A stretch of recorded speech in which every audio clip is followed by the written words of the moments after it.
Let me get the thoughts of Mr. Kyari, because as sad as it is in Akwa Ibom State, we've seen that attack and those pictures come through. But in your view, what do you think about this situation? Because the attack seems to be coming before even the election day. And we have had assurance from INEC and security deployment apparatus for these elections that will have safety of people, properties, and equipment of INEC before, during, and even after the elections. What kind of signal do you think is being sent, and from who, in this case where the INEC office in Akwa Ibom State is being attacked? Will this in any way dissuade people from coming out for elections on election day?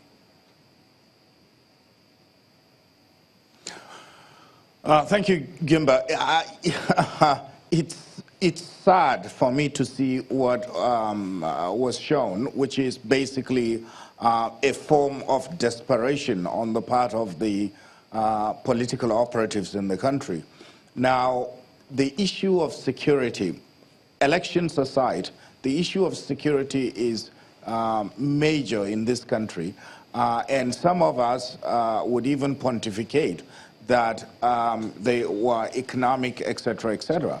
But now the desperation when it comes to elections is manifesting itself in these things that for those of us that are old enough to know what had happened in Western Nigeria in the 60s and in parts of the country in the 1960s would want not to revisit such incidences. Number one, it could be intimidation, but I think what is happening is that, as Samson mentioned, clearly the role of security rests with the federal government, with the president, who is the commander-in-chief of the armed forces, and therefore, we need to have lives and property secured and protected. Where a security breach has happened, people that are responsible, be they in the, if they are apprehended, or even the security agents that were lackadaisical in their dispensation of duties, must be brought to book. Remember, when there are punitive measures put in place and those punitive measures are implemented, it's natural for society to begin to conduct themselves in a restrained manner. Where there are no punishments, people will continue their behavior, because abnormal behaviors or abhorrent behaviors must be punished. And I see something that is basically talking about the new culture in Nigeria, which is that you can get away with anything if you are on the right side of the equation. And to me, that is really something that is sad, and it's quite shocking for me.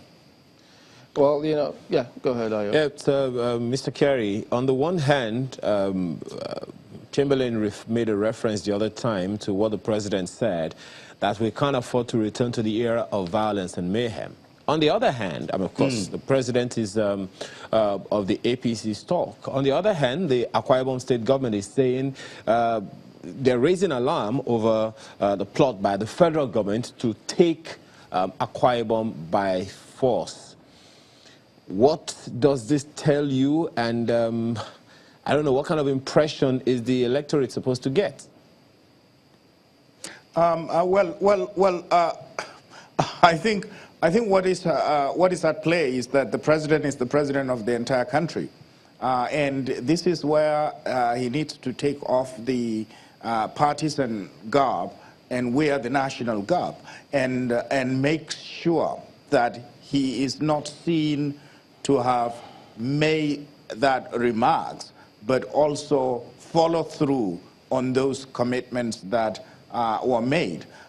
If something of the nature of saying I am partisan first, then that is very unfortunate, or it might be a misstatement, because at any given time he represents all of us, and he is to protect all of us via the instruments that have been granted to him by the Constitution.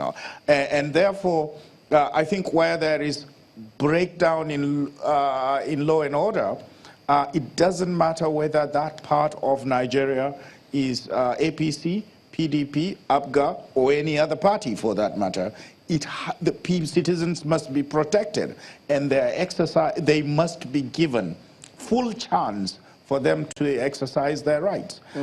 If that is not going to happen, then what we have is not a democracy.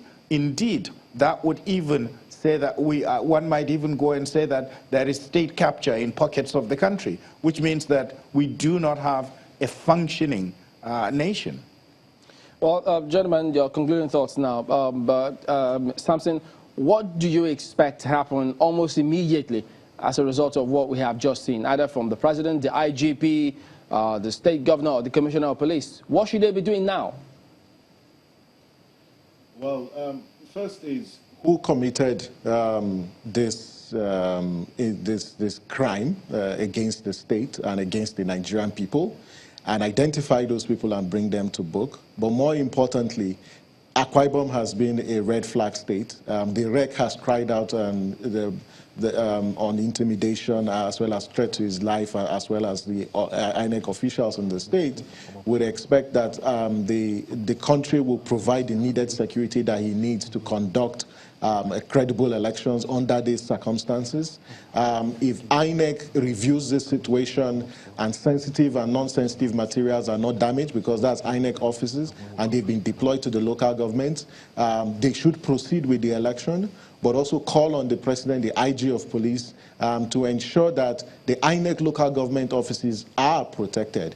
If there's any further breach of security, I think they should be held responsible for this breach of security. And on this incident that happened this morning, I still place the responsibility on the federal government, the IG of police, as well as the president. This needs to be addressed. But let's also focus, not lose focus of the other states. Rivers is there as well. Lagos is there. There are other states as well. So this should also cut across.